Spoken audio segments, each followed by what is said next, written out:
Today's podcast is brought to you by Audible. Get a free audiobook download and 30-day free trial at audibletrial.com/spookshow. Then go over to morbidlybeautiful.com as we are now part of the Morbidly Beautiful Podcasting Network. It's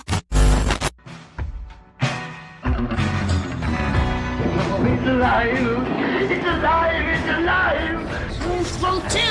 Useful too! You're too! Everybody here dies by dawn. Dead by dawn!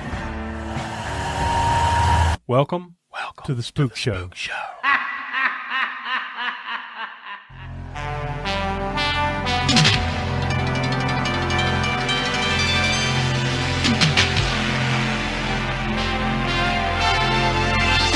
Hello and welcome back to the All-American Spook Show podcast. I'm Josh. I'm joined here with Tiana. Hey. And the Professor Smoke. What's up? And you heard the music off the top. That means it's time for our next installment of Cannon Fodder.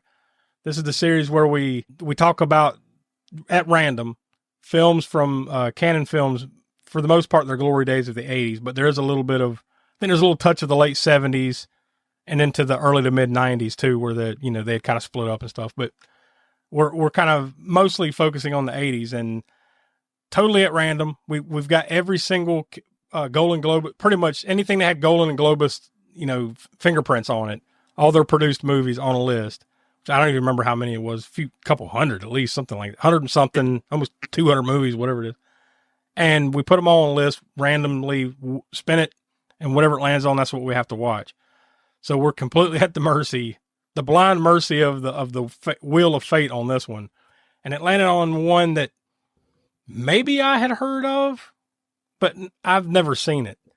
And that is Down Twisted from 1987. This is an interesting one. I'll say that off the top. So we'll get into that here in just a second, but we want to remind you to go check out aaspookshow.com. That's the center of the Spook Show universe. From there, you can go check out all of our past podcast archives. You can go to our YouTube channel from there, where we have monthly series such as Video Vortex, Grindhouse Gutter, Hammer Horror and Order.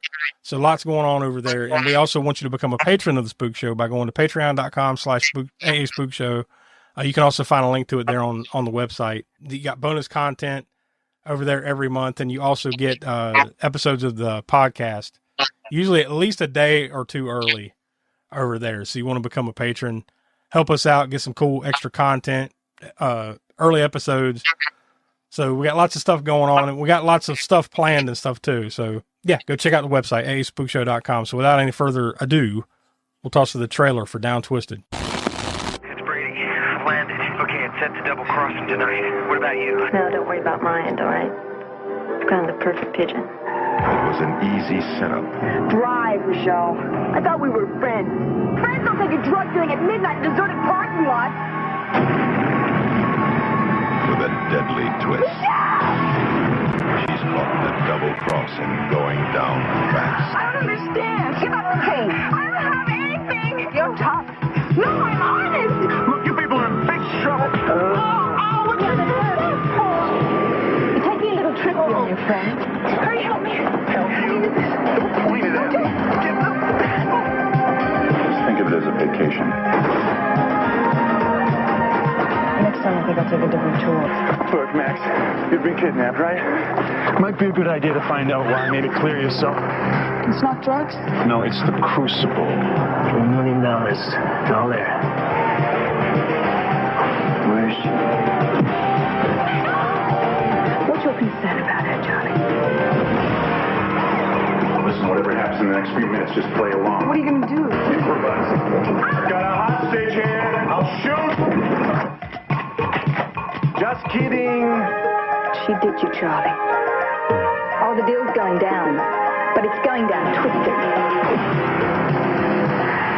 Having fun now, you dude.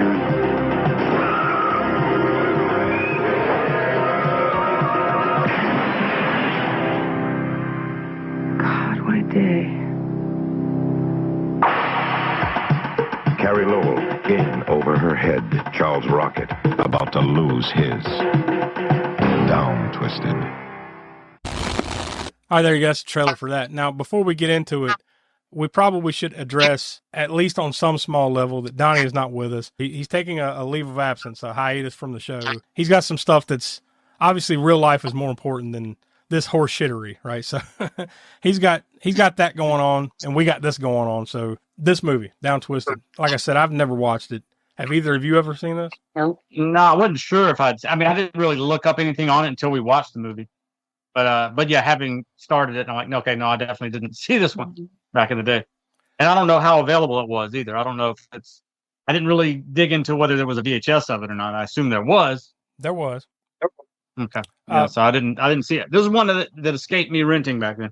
This one had a limited theatrical run, and it was released March 16th of 1987 by Cannon, but it did get released on home video or VHS in 1990. I couldn't find a particular date, just at some point in 1990 by Media Home Entertainment. Yeah, Media Home Entertainment released it on VHS back in 90. So it honestly, most people probably would have, I would imagine, because I couldn't find any kind of, not only a budget, but I couldn't find any kind of box office. But like I said, it was limited, so it looked like it barely played. So it probably didn't make much, but I would imagine most people probably watched this either as like some edited version on local television or on HBO Cinemax, something like that, right? Or they just rented it from their video store starting in 90. Because the only thing that even seemed remotely familiar to me was the poster or the box art or whatever, with you see the main character who was played by, what was her name? Carrie Lowell. You see her with looking over her glasses, like you got the glasses down and she's looking over them. Maybe that just looks familiar because so many different 80s and 90s posters and box kind of look the same, with the glasses and the reflection in the glasses. Maybe that's why it's familiar. I don't know, but once I started watching it, I don't remember jack shit about this movie, so I don't think I've ever seen it. Charles Rocket's in it. He's the guy that's with the mercenary or whatever. So I've seen him in tons of other stuff. So that was the only other thing. Including stuff we've done here before, like 2 movies, right? That we've done on the at some point on the show. I think it was how was it? Yeah, but what was the movie? Night Hunter? Oh yeah. Yeah. And also how was it? The Andrew Dice Clay one. Oh, Brain Smasher. Was he in Brain Smasher? Brain Smasher. I think he was in that too, right? Yeah, pretty sure he was in that. Not to mention this Albert Pune. I will say, since we just talked about it, this is where we'll miss Donnie, because he was the one. He was the one that kind of helped connect the dots on some of these things. Sometimes, it was he was in this, and this. So that's one place we'll miss him. But yeah, I think you're right. But he's definitely a familiar face because, just on IMDb, how it lists the things you would remember most for. He was in Dumb and Dumber. He was the dad in Hocus Pocus, the first Hocus Pocus movie. And he was also, he had, a smaller role in Dances with Wolves. And I think he was on 1 or 2 seasons of Saturday Night Live, too. So at some point before this, I would think. I think that was more mid-'80s. Yeah. I think it was early to mid-'80s he was on SNL, so it would have been before this movie. Background-wise, it also has another title, which was weird because, when I was kicking around just trying to find a copy of this to watch, I did see it under this title. So I'm not sure what kind of release it got either way, Down Twisted versus this, but the other title was Treasure of San Lucas. So I don't know, if that's a country thing, what it was released in which country it got called that, whatever, that kind of thing. But the only thing I could see about that on IMDb was that it was just an alternative title. That's always makes finding movies online confusing as hell when they've got 2 or 3 titles where it could literally be either way, right? Yeah. Speaking of that, it also made it because we talked about this before in the past, back in VHS renting pre-internet days. The retitling of movies when you didn't know you rented, especially if you're a horror fan or a fan of these low-budget horror movies back then, you rent something and you watch it. Okay, cool. Then you rent something else, totally different title or whatever, maybe another few months away down the road, and it's the same movie. I remember watching this. It's been so long now, I don't remember exactly what the name was, but I've seen this under another name. So yeah, you got duped into renting the same movie a couple of times back then from retitling. So. And who knows, some of these things might have got changed from a theatrical release to home video to being shown on HBO or Cinemax or something, for whatever reason, a year or 2 passes and they're like, that name didn't work. Let's call it this. Yeah. Now you just don't know what the hell you're watching anymore.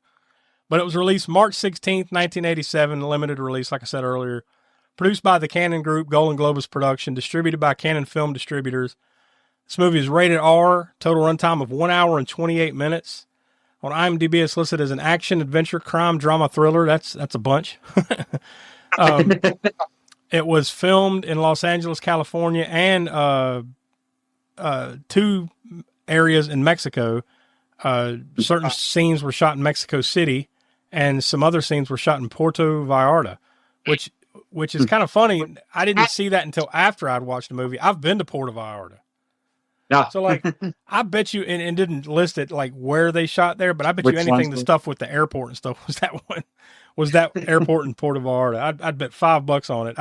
Now I almost want to go back and check out certain scenes to see if it reminds me of, where Notice we were. it, Yeah.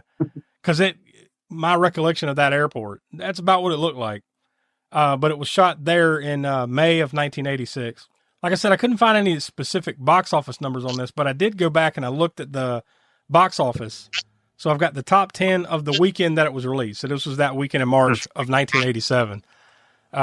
There's some nice ones here. You're going to like this list.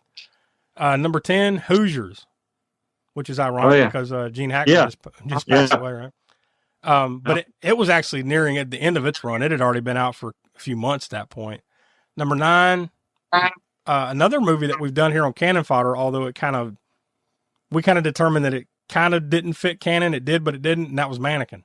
Oh, yeah. It was out that weekend. Number 8, Outrageous Fortune.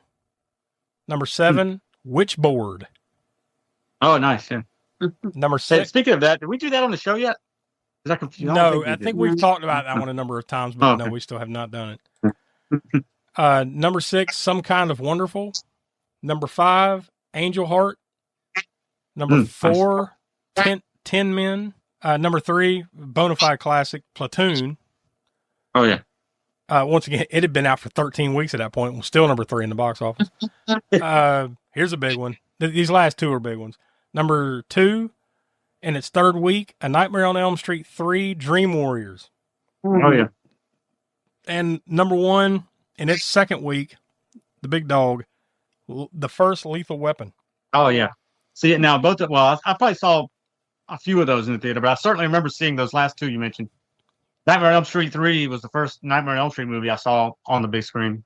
And, I remember seeing Lethal Weapon that year, too. Now, can you imagine in 1980, this weekend in March in 1987, you've got Lethal Weapon, or you've got this movie that's kind of similar, but I mean, different, obviously, but kind of similar and Down Twisted. Which one are you going to go see? Am I going to see Mel Gibson and Danny Glover in this, awesome action flick, or Charles Rocket in this? Also, in another Old Man Screams at Sky episode, I love that you could just pick pretty much any random week throughout the 80s, pretty much. You'd be like, damn, what a weekend this was, or what a week this was, and then you could pick up any random move, random recent decade, and like, and that's anything I want to really watch. And by the way, true. And that's just the top 10. Other movies that were out at the time, Crocodile Dundee.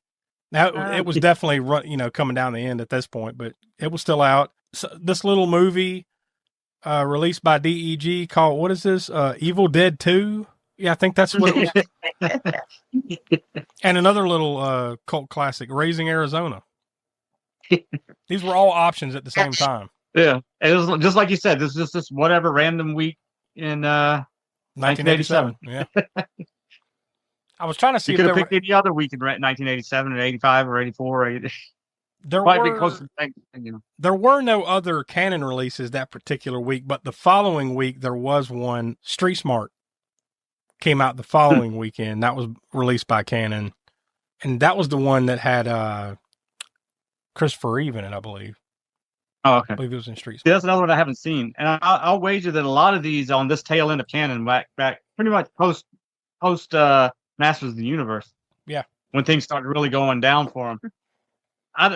My local theater probably didn't schedule or carry those movies because, so many of them were like limited release, like this one, anyways, right? I'm sure it didn't get any kind of theatrical release, and the ones that did, like I said, were limited. So the theater in my little town, which we don't even have a theater now, we had two at that time, was going to pick the biggest of the big that they could get in there. And so they probably just skipped out on some of these lesser canon ones near the end of their, run. 87 was a pretty big year for Cannon too, because Masters of the Universe came out later this year. And there is a connection there, right? Because in this movie, Courtney Cox, it's a small role, but Courtney Cox is in this movie. And this was actually her feature-length film debut, because this movie came out in March of 87. Masters of the Universe came out, I think, in August of 87. So this predates Masters of the Universe, but you could argue that's kind of the beginning. 87 was probably the beginning of the end of Cannon in hindsight. I mean, they had some big titles later on, like Cyborg, but I don't even remember. I didn't see Cyborg at theater, and I don't know that it played in the theater in my hometown at the time. Later, that was what, 1989 or so? Didn't Cobra? I think. Was that 86 or 87? Cobra was 86. Yeah, that I definitely saw in the theater. So that was 86. So it's weird that, like, when you think about it, it seemed like they were at their peak in that time in 1986, right? Or at least, they're still riding that peak with Cobra and maybe a couple other ones. But it didn't take long for, like you said, post Masters of the Universe, when it really started coming apart a little bit, Well, but really, I mean, I guess you could blame Masters of the Universe was a big one, but also that same year in July of 87 was Superman 4: The Quest for Peace. Yeah. So I think I just marked Masters of the Universe, not that it's bad, because I think all of us have a special place for that movie. And I think it did well enough at the box office. It just seemed like after that, like you said, Superman 4: Quest for Peace, and I'm sure that tanked, because that was not good budget wise for them. I think they lost. I think between just those two movies that summer of 87, they lost their ass, and it was all downhill from there. Yeah, I'll sit here and watch Masters of the Universe 4 times in a row before Superman 4. That movie sucks. Yeah. And I ate it up with a big ass spoon back then, but now you're like, ugh. I remember going. We were talking about DC earlier before we got on air. I remember going to Washington D.C. and the reason I remember exactly what year it was or whatever is because Superman 4: The Quest for Peace was coming out, or had come out. Wow. And there was a thing in the Smithsonian Institution, which me and my parents went to, and when we went there to D.C. and they had I don't know if it's a wax, whatever it was. They had a mock-up of Christopher Reeve as Superman and everything, but it was for his career as Superman, but especially because Superman 4: Quest for Peace was coming out. This was before it tanked, I guess. Before they knew what a piece of shit it was going to be. Yeah. But even the Smithsonian Institute had a reference to Superman 4: The Quest for Peace in it. Then when it came out, they probably yanked that shit out of there or changed it to, nope, this is Superman 1 or 2 or even 3. Yeah. And Superman 3 sucks too, but. Yeah, Superman 3 sucks, but it's almost a masterpiece compared to 4. Yeah. God, not to make this a Superman 4 thing, but I mean, God, absolute terrible flying scenes in that. The ones that they had to crib. I think they crib some from the other movies, maybe. Probably. But whatever they could. Now, granted, it was Cannon making it versus Warner Brothers, or whatever. So I don't know what kind of deal they might have had worked out with that, but I don't know. But I know the scenes that they shot themselves or that they tried to shoot a Superman flying were terrible. Once again, we're on a Gene Hackman kick. That's right. Yeah. He's speaking to us from up above right now, saying, "Why the hell are you talking about Superman 4: The Quest for Peace?" Out of all my great movies, this. No, but again, I know we just keep going off on a little bit of tangents here to somewhat avoid talking about getting to this movie maybe or whatever. But yeah, we have to get in the Cult Corner, get a French Connection, or any number of movies, but especially that one for me. That's one of my favorite Gene Hackman movies. Absolutely. Yeah, that's an awesome movie. Yeah, that's got to get in. Well, we go from the highest. We're talking about the highest of highs there. Let's come back down to Earth. Let's come back down to Earth here. Bring it back down to the low. Because we got to talk about who did the story on this movie and who directed this movie, and that is one Albert Pune. Yeah, speaking of Cyborg, as I mentioned earlier. Yeah. That was, speaking of Cyborg also, though, that was a masterpiece also compared to some of his other movies. That probably is his masterpiece. I think he kind of dipped in and out of like late. Of course, he comes along like late era Cannon. He's not like peak Cannon. He's like the guy that brought up the rear Cannon because of this and Cyborg and other stuff. The rear cannon guard? Yeah. Because he did The Sword and the Sorcerer and No, that's a fun one too. Yeah. and Captain America, the first one. I'm Yeah. talking 1990. Yeah. The night. Well, Yeah. that might not have been the first one. Was there like the Spider-Man? Was there No, like I 70s, early 80s? think there was something back in the, and I don't remember. I don't know if it was an entire Captain America show, but I do remember him being. There was a live action the Legion of Superheroes live action or something. So there was a one-off superhero show around the time of, I guess, the time of the animated series, like 77, 78 or so. There was a live action one-off TV movie that had Captain America in it, as well as Spider-Man, and I forget who all. I've seen it, but it's been since it aired back in the late 70s. Yeah. The last time I saw it. Well, I've seen that Captain America from 90 by Albert Pune, and what I remember of it is I completely forgot about it as soon as it was over. So that's my memory of Captain America. Mm-hmm. That I have to say though, he's pretty entertaining a director in play. Like even that Captain America movie has its bad moments. That's the thing with Albert Pune stuff that we've put together now after watching a handful of stuff, which I think we've watched way too much Albert Pune already in our various ways. But because didn't he do Cruel Jaws? Not on purpose necessarily. Yeah, but like it's one of the it's a weird one because it's like it's always not good, but it's not the worst. There's some entertaining. There's some entertaining elements to it, and then there's just garbage portions of it. I don't know how to explain it any better than that. Like with everything we've watched, and that's probably why they hired him. And other people that he worked for other companies or whatever he's good technically. I mean, he can put a movie together, and it'll be a movie. Yeah, it'll be all the technical things. The lighting will be in the right place. This or that, whatever. But the story might not be that great. The actors might not be that great. But you will probably get some entertainment out of most of them. I mean, I don't know if I say most of them because I haven't seen by any means. I don't know what his director filmography is like, how many movies are in there. And I've probably only seen a handful of those that he has directed. But, they've got their ups and downs. And then you take what I call a top shelf Albert Pune would be like the aforementioned Cyborg, right? And Sword and the Sorcerer. Then you have like a mid-level, which you maybe you would put Captain America in there if you're generous, Yeah. Yeah. And then you have more bottom shelf stuff, and I guess we'll get to it. But this one, yeah. Yeah. Well, this is definitely that. Yeah. Side of the ledger. Well, like I said, this was a story. He didn't write the movie; it was a story by him. The actual writers, or that wrote the screenplay, were Gene O'Neill and Noreen Tobin, who. When I looked at both their filmographies, it was mostly television stuff. Surprise, surprise. The stars of this movie, quote unquote, Carrie Lowell as Maxine.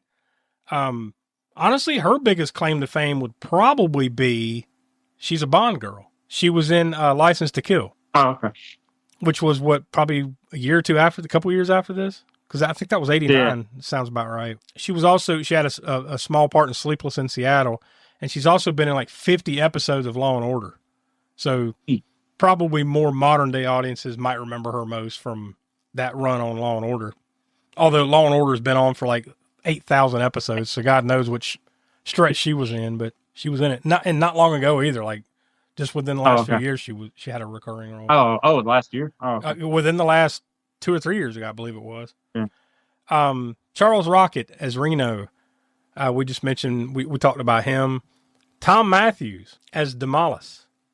Now, in this one, he's got blonde hair, so it's almost like you don't really recognize that it's him, right? Yeah. He's pulling off his best Jared Leto impersonation because that's kind of what he looks like, right? In this, yeah. I'm blanking on what movie, but it looks almost exact. Maybe was it Blade Runner? One of those, like one of those new ones, or something Jared Leto was in where he looked exactly like that. Not the Joker either, but like with the slick blonde hair and all that. The slick back. Yeah. Anyways, you would best know him from The Return of the Living Dead, Part 1 and Part 2. Except different characters. And the first one from the second one, right? Yeah. Although he might have been called Tommy in both. I don't remember. But no, when I looked at it, he had a different name in each movie. Different names? Yeah. No, I said Tommy. Oh well, as if it was Tom. Wait a minute, Tommy, you were jumping ahead because he was Tommy Jarvis in Friday the 13th Part 6. Jason Lives. And then he kind of made a comeback as that character in those fan films. Then, like, remember we watched Never Hike Alone? Mm-hmm. Yeah. And then there's been 2 or 3 others since then that we need to go back and watch some of those. We haven't done that yet. But the one and only time we ever watched a fan film here on the show was Never Hike Alone, and we all liked it. And he reprised the role of Tommy Jarvis in that one. And like I said, I'm pretty sure at least 2, maybe 3 more, he reprised the role in those. So those were good, or at least that one was good. And we mentioned Courtney Cox with that bit role. I mean, she went on to be in the main thing would probably be Friends, right? But the Scream movies, the Scream franchise, which I believe she's coming back to, correct? Like, I think they're bringing a lot of them back for the next Scream 18 or whatever the hell's coming. Yeah. Smoke's favorite franchise. Yes. Absolutely. If you think Hellraiser would no, come on. No, I mean, I don't know. Scream is better than this Hellraiser franchise. I don't even really like Scream, but I would definitely watch all the Scream movies before I go, rewatch anything beyond Hellraiser 3. Yeah. If there's ever a time where I have to watch any of that shit again, I'm stopping at 3. I ain't making it past that. It's funny because before we did the show, I'd never watched any beyond that, and I thought for good reason I'd been avoiding it for. Yeah, I mean, I guess intuitively. Yeah, I never really read anything about any direct reviews or anything on any of the ones that came after part 3, but just intuitively, I figured they're probably garbage. I'm just going to skip them. I mean, the only thing maybe good about it you could say is Doug Bradley. Right? But here we go off on a tangent again to talk about anything besides Down Twisted. But I will add one thing about the Hellraiser franchise. We started that thing so long ago that we had 2 other members of the Spook Show that have come and quote unquote come and gone since we started that damn thing. Yeah, I don't remember what episode the first one was. Was it during our our first season? I guess. Yeah, it's the first year. It's been a long. Well, it wasn't the first year. I want to say it was 2021, maybe. Oh, so it's been many years. Wait, was Donnie on when we did the first one? No. Oh boy, that's a good question. I don't know. I'd have to go back and look at the timing of everything. But yeah, either way, it's crazy. And we still got 3 more, I think. There'll probably be more by the time we finally finish this damn series. So it's intermission time. Time to pause and refresh at the snack bar. During this short break, you can treat your taste of good food and sparkling cold beverages, including delicious Coca-Cola. If you're hot dog hungry, we have them. Sizzling, juicy hot dogs served in warm, oven-fresh buns. Plus a complete menu of all your favorites.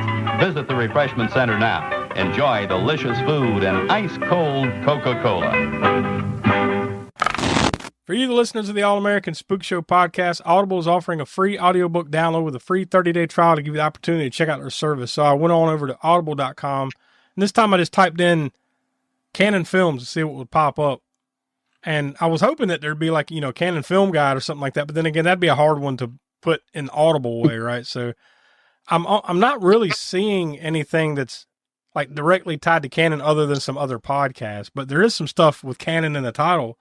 There's a book called Cannon, which is book 2 of the Brothers of Hawthorne Hall series by Lila James.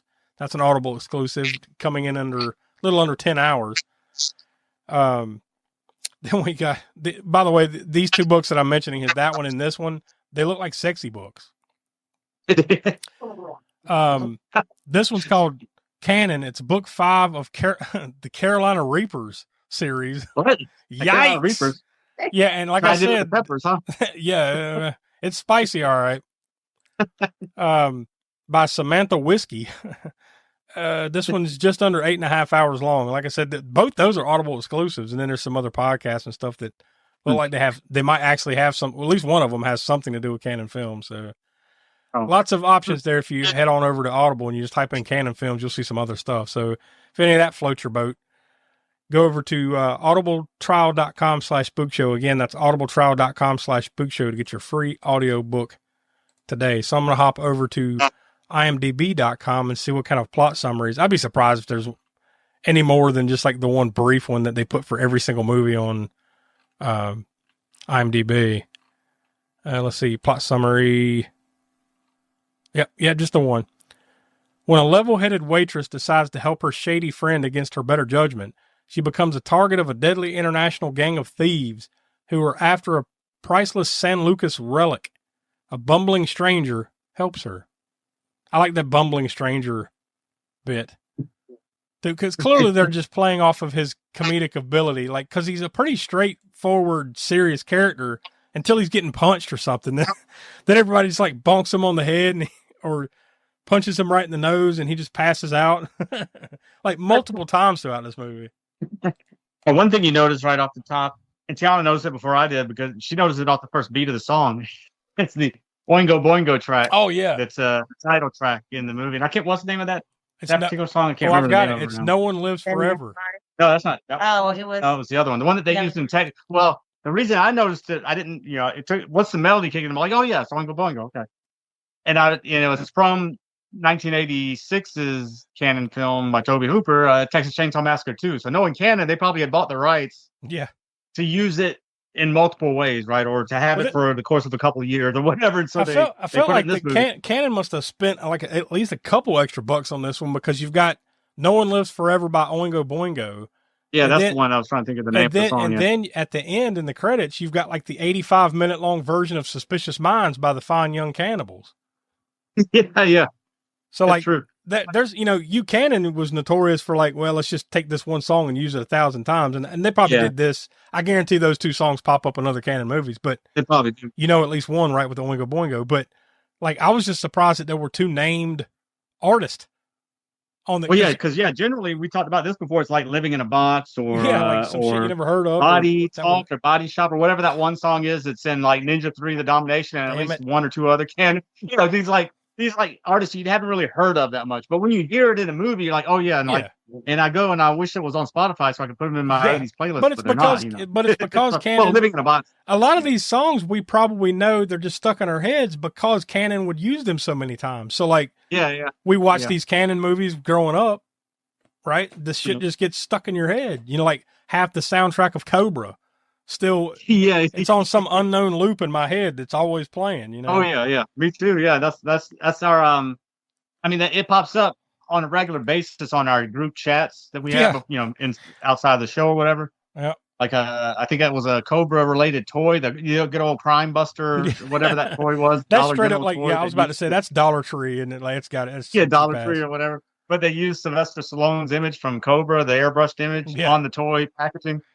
So then, of course, that triggers Angel of the City or any number of the other songs in there. Because I think you sent that Robert Tepper's Angel of the City after I posted that. Yeah. Oh, it's the first thing that popped in my head when I saw the image of Stallone as Cobra. That song. It's just right there. It always lives. That and Feel the Heat by what's his name? The one. You know the song. Oh yeah. I can't think of the dude's name. I forget the artist. Yeah, but I know. Yeah. Well, there's probably some Frank Stallone action going on in that one simply because it's Sylvester Stallone. So there's got to be at least one Frank Stallone song in that movie. One thing I loved about Down Twisted, the animated map to show when they're traveling. The old bit. The Indiana Jones bit is what I always think of. But exactly. At least Lucas and Spielberg and all them pulled it off in a cool way. This is like cheap ass. Just a red line that goes across the map, back and forth. And then somewhere in there, they'll be spliced in somebody clearly sitting behind flying a plane or a car or something that, in this case, a plane, right? Because they're flying across half the world. But you don't see anything moving by. It's just like a close-up shot of them in the face, just like, and then go back to the map, But that they're going back and forth between Los Angeles and San Lucas for some reason. Yeah. But Tiana, when you mentioned it too, what did it remind you of? Oh yeah, the movies Romancing the Stone and Jewel of the Nile, kind of familiar. That sort of adventure romance. That was definitely a thing in the 80s too. That kind of theme of that adventure romance type of. Alan Cannon knocked off like Alan Quartermain and stuff like that. That Oingo Boingo song kind of sounded like that. Wasn't it a Duran Duran song that was in Romancing the Stone, or Who am I thinking of that made that "Romancing the Stone" song? I'm blanking. Yeah, you're right. I can't remember now who did it, but yeah, it's very similar, right? If you think about it, yeah, it's not quite the same, but there's some similarities there in the song. I'm sure none of this shit's by accident. Cannon was known for that kind of shit. Yeah, and I don't remember the years on it, but I'm sure they came out right before. "Romancing the Stone" was the first one, then "Jewel and I." But I don't, 85. oh, it was. Oh, so "Romancing the Stone" was even before that. 82 or 83. I think 83. 83, Wasn't too many years in between. 84, somewhere. Yeah, clearly. I think Cannon, they obviously they were one of those opportunistic, like we've talked about before, where like, oh, there's a dancing movie coming out. Let's quickly, you know, right? They would do that kind of shit. They would, if they had continued to survive, like even to today, I guarantee they'd still be doing it. Like they'd be doing, you know how you have these straight to Tubi knockoffs of like Snakes on a Plane. It would be like, you know, Vipers on a electric scooter or some shit. You know, I don't know. Oh, well, yeah, we've already done that. Although I don't think we've done it on the show. We've done Snakes on a Plane on the show, right? Yeah, I don't remember doing it. Snakes on a Plane. Yeah, we did that. Yeah. There was Snakes on there is train. Snakes on a Train. There literally is a movie called that. And it's Asylum Entertainment. Remember that? Asylum Entertainment? That's the company that... So maybe that's the one I'm thinking of, like where they just make these straight up knockoffs and they release them really quick right before the big one comes out. Oh, you know, yeah. So they're just, they're that was a big thing back in the Hollywood and Blockbuster days too, right? Near the... Yeah, in the early 2000s, late 90s, I was thinking Asylum. Early 2000s. It was that era where they would try to snipe, and it would go straight to the Kmart bargain bin, straight to the video store, just obvious rips. Highlights of this movie when the car blows up. I mean, because for an action movie, there's not like knockdown, drag out action in this. Right? There's moments of it, but it's not like a full-fledged action movie. No. So you have to call out the highlights, like when the car blows up. Yeah. And then it turns out to be for no reason at all, I guess. I guess there was some reason behind it. They never really explained that, did they? Just that the chick that supposedly died in the car blowing up, she just reappears later on. So I guess she was in cahoots with that kind of shady Reno guy, right? The Charles Rocket character. I guess that's what was going on. Yes. Lots of this just don't make a lot of sense, to be honest with you. Yeah. Because you got the first heist scene where they steal what do they call it? The Crucible of San Lucas. It's just a gold cross or whatever the hell it is. But then they didn't really steal anything. And then I think it happens again later on, right? Because that wasn't the real one, right? Towards the end of the movie, when they finally got away with it, and then like that one woman's holding it and then just drops it and it breaks. That wasn't the real one, because then it cuts to somewhere back in San Lucas. They have it in a parade or whatever the hell was going on. So I don't think anybody in this movie ever really stole anything, you know, other than money. They just thought they had it. Yeah. The entire time.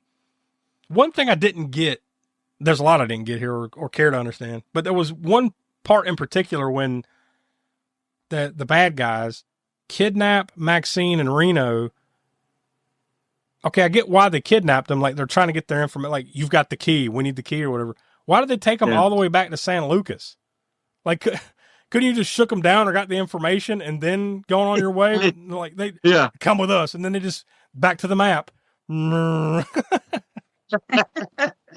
sounds like a writing thing there. We don't. Oh shoot, we probably we needed the actors to be in these scenes, but we don't have a good way to write them. And I have to say they just brought them with them back. Yeah. The hassle that would take to do in real life. One particularly, you know, we talk about the action scenes. One particularly, what ended up being kind of a vicious scene was the struggle with Reno, where he's got the pistol, and Tom Matthews' character Demalis he's kind of choking him or whatever, and then he just puts the gun up to his face, and then now of course it's freeze frame flash. You don't see it happen, but he straight up just blew a hole in that dude's head, right? Yeah. You just don't see it happen. Which, if you think about it in hindsight, it's rated R. It's kind of weak, right? Yeah, I know. Like, why would you not show that? I don't know what made it be R. Was there some cursing, I guess, in it? Maybe, I don't know. I don't remember a whole lot of that either, though. I'm trying to think if there was. There wasn't nudity, right? No, so, I don't think so. I guess I don't know why. I guess just for violence. I get, not that it was nonstop, but you know, the action thriller type violence. I don't know. I mean, today it would be PG-13. I would think so. More than likely. Now this was they did have PG-13 by this point, correct? Yeah. Yeah. Yeah, I think so. Yeah, because I don't know. It's weird. what was that first movie that we said that was in? Well, I remember now. Temple of Doom, and you mean like Well, those the are the first ones that sparked it. sparked it? Yeah, you're right. I don't remember what the first PG-13 was. Oh, yeah, it was Gremlins and Temple of Doom, which were both 84, right? That sparked. Yeah, that kind of started debate on rating. So. But yeah, I can't remember right now which movie was the first one that was, but this probably would have been. I would think this would have been out during that time. When Unless PG-13 had been. Now it is possible that there is some variant cut of this, and then that the one that we watched, because I'm pretty sure we all watched the same one, right? It was like a VHS rip on VHS rip. Yeah. Yeah. So that maybe there's another version of this. Maybe. I don't know. Maybe we watched some slightly edited version. I mean, maybe it's that other one, like you said, the Treasure of San Lucas or whatever. Maybe that one's a different cut. Yeah, maybe there's a little bit but it more might be a different country, like you said as well. So blood and violence. I mean, you do get a little bit of death, but it's not gory or anything. Yeah, it's like not that. bloody by any means. Yeah, no, it's kind of weird. I mean, it's stop totally and think about opposite it. of, say, like Cobra, which is a movie that we talked about earlier, which was a movie that actually was initially got an X rating from the MPAA, and they had to trim it down to get an R. Do I remember hearing a fuck? Now that I'm sitting here thinking about it, there might have been at least one fuck in this movie. Maybe one fuck was given. Yeah, exactly. But you can give one fuck, right? Then we firmly established this. Well, now I don't know about back in the day. Maybe they had established the one rule for like PG-13 movies. I don't know. Because now you can get away with one fuck, two fucks, you don't care. But maybe back then, I think you can maybe get away with showing a backside like an ass or something on a PG-13, right? Yeah, there must have been something that we're all collectively forgetting about here, because that is kind of weird now that you think about it. Because the one thing where him shooting him in the face, that would have been rated R. Like, there's your R-rated moment. There you go. Yeah. But they only kind of they do go beyond allusion to it, but you don't see it, so it's like whatever. Right after that is where you get the line. This is where they should have said cut, print, the end. When she says the deal is going down, but it's going down twisted. I was like, there it is. She just said the title of the movie. Wrap it up, boys. It was a good run. Then it's revealed a little bit later on that the girl that blew up in the car, she's still alive. And now that just jogged my memory of what might have got this, or at least one of the things that might have got this rated R. There's a corpse on the table, and they have to cut it open to take the key out. Oh yeah, even though they don't once again they don't show it, but into it. but yes, it's still like clearly some dude. I mean, Reno or whatever. He had to cut it open and reach his hand down in there. I mean, like you see him like with his arm, like So yeah, maybe that did it. I don't know. Maybe cutting open corpses that would probably do it if you saw it, but you don't see it. So who knows? Yeah. At least also this was Cannon, not Steven Spielberg. If it was Steven Spielberg, I'd get away with the PG-13. Yeah, well, maybe there's that too, right? Or PG. Wait a minute, who's putting this out? Cannon. Who directed it? Albert Pune. R. But you haven't watched it. R. Yeah, I mean that's pretty much like it, right? Like because like not long after that, there's like this whole fake out thing with the Crucible or whatever. It turns out it's fake. And then the guy literally is like shaking his fist, like no, Yeah. The funny thing is like in all the credits and everything, they call Charles Rocket's character Reno, but like pretty much in the entirety of the movie, they call him Charlie. I guess maybe there was some throwaway line in there, like my real name is Reno or something. I don't remember, but like, it's weird that like everywhere you see it, he's credited as Reno, but like pretty much the entire thing, everybody's calling him Charlie. So I don't know. Maybe there was some. Maybe it's Charles Reno or something. I don't know. Yeah, I don't know. but in the very end, Maxine the main character ends up with the money from all of these shenanigans, this heist or whatever the fuck is going on in this movie. And then Reno's character, Reno gets, I guess, arrested. Whatever the hell happens to him. I guess it's by the San Lucas, like corrupt. Cause this is like a Banana Republic thing, right? So it's all like, they're all corrupt and shit. He's like on the chain gang or something like that. So she just pulls up with all this money that she just got and like hands some dude some money, gets him in the car, and then he's good. Like they instantly get in like a fucking rowboat, row out to a yacht. And then I guess happily ever after, right? Then that's when you get the literally like fucking 10-minute version of Suspicious Minds. by finding. I was just like, man, this seems like crazy long. There's still like 4 or 5 minutes left in this credits. I'm going to go to the end here to see what the little tidbits are. And the song was still playing. I'm like, good Lord. What cut of this did they find? It's like the hidden track version on an old Fine Young Cannibal CD or something. I don't know. It's fucking long. Either that or they just started looping it because it's canon. Who knows? Yeah, it could be that too. Yeah. Well, there you But go. they definitely spent some money for like Texas Chainsaw 2 on the soundtracks, right? Because as we mentioned, Texas Chainsaw 2 also had some more songs on there. Yeah, I mean, I never saw a budget, but the only person in this movie that could have possibly made any kind of money would have been Charles Rocket because he was a little bit of a name at this time. Yeah. No, I wouldn't think no one else made any money, right? Pretty much. So that must be where they spent the money on that car explosion and these 2 songs. That's it. Yeah. Charles Rocket. Well, there you go. That's Down Twisted. Now, for what we do on Cannon Fodder here is we don't give out stars. Stars they don't meet the criteria of canon. We have to give out cannonballs. So that means we're directly comparing all these movies to other canon films that we've watched.